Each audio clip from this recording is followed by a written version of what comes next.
Welcome back to another video, Rams Nation. Today I'm bringing to you the Rams versus Giants preview. The Rams are 5-2, the Giants are 1-6. They're both coming off their bye week. Let's get into it. Like any week, I start with team stats and I compare the two. So let's get into it. First off, we have points per game. The Rams have 30.3 points per game and the Giants average 16 points per game. And the Rams allow 19.7 points per game and the Giants allow 22.3 points per game. The Rams have 241.6 pass yards and the Giants have 213.1 pass yards, and the Rams have 127.6 rush yards per game and the Giants have 83.3 rush yards per game, and the Rams have 369.1 total yards per game and the Giants have 296.4 total yards per game. The Rams beat them in every category, so I mean that's going to say something. Let's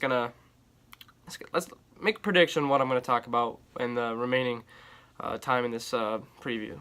Now on to the injury report. The Rams are relatively healthy. They're probably the healthiest team in all of professional football. Connor Barwin, John Sullivan, and Andrew Whitworth are probably all going to get their weekly rest days like they always do just because they're older. They're older than Sean McVay, so they're going to have to get some rest. But running back Lance Dunbar, who was put on the PUP list, he was injured for the first half of the season. He is practicing for the first time this week, and he will come in and play the third down running back. And as for the Giants, Olivier Vernon, Weston Richburg, Paul Perkins, Calvin Munson, Jonathan Casillas all missed their last game before the bye, but they had the bye, so they should all be healthy. And wide receiver Sterling Shepard was a game-time decision for the game before the bye week, and he should be able to play against the Rams this week. He had an ankle injury. And then, obviously, Odell Beckham Jr. and Brandon Marshall are on injured reserve, so the Rams will not be playing against them. Also, Giants cornerback and former Rams cornerback Janoris Jenkins is suspended for this week's game due to a violation of team rules. Now on to the keys for the Rams to win. The Rams have to shut down the run early, force the Giants to pass. If the Rams jump out to a big lead early in the game, say they get 2 touchdowns right away, like if they get a 14-0 lead in the beginning of the first quarter or sometime in the first quarter, the Giants are probably going to have to pass to get back into the game, and that's just going to play right into the Rams' hands. We can maybe have Mark Barron, who is the top run defense linebacker in the league, but we can have him shadow Evan Ingram, maybe even have John Johnson shadow Evan Ingram. He's probably their only passing or receiving threat. And I mean, Sterling Shepard's coming back, but Trumaine Johnson, Kayvon Webster, Nickel Roby-Coleman, whoever will be on him, I have confidence that they will shut him down.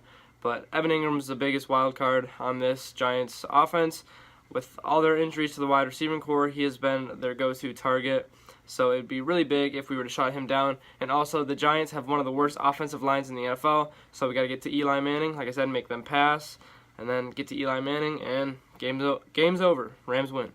Now on to some of the predictions that I have for this game. For my first one, I believe Sammy Watkins is going to have a big game. He had all of the bye week and this upcoming week to prepare to gain chemistry with Jared Goff, and I expect him to have a big game this week, and also I expect him to have big games for the remainder of the season. I also expect the Rams to have more success in the red zone. The last game against the Cardinals, I believe it was, the Cardinals, we settled for field goals after field goal after field goal, and the Rams when they get in the red zone, they got to score touchdowns. They need to stop kicking field goals. But I believe Sean McVay, as much of a preparer as he is, I believe he has prepared the Rams for red zone success. And also, back to that, the Giants having a weak offensive line, I believe the Rams will get 6 sacks this week. The last time the Rams and Giants played each other was last year around this time.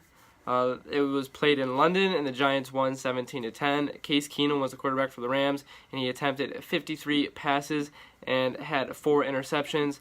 Victor Cruz was the leading receiver for the Giants, and they no longer have him. Also for the Rams, Brian Quick was the leading receiver. He had 92 yards. He is somewhere on the Redskins. I haven't heard his name much this year, but that's what happened last year. The Giants played the 2016 Rams pretty close, and if you're a team that played the 2016 Rams pretty close, I think you're going to be bad. Plus, they don't have Odell Beckham Jr., Brandon Marshall. They don't have their key pieces, so that leads me to my score prediction for this game, and I believe the Rams will win 31-13. Just the Giants have one of the worst offenses in the league, and the Rams have one of the best, and they have one of the best defenses, so I expect the Rams to keep rolling and they will win this game.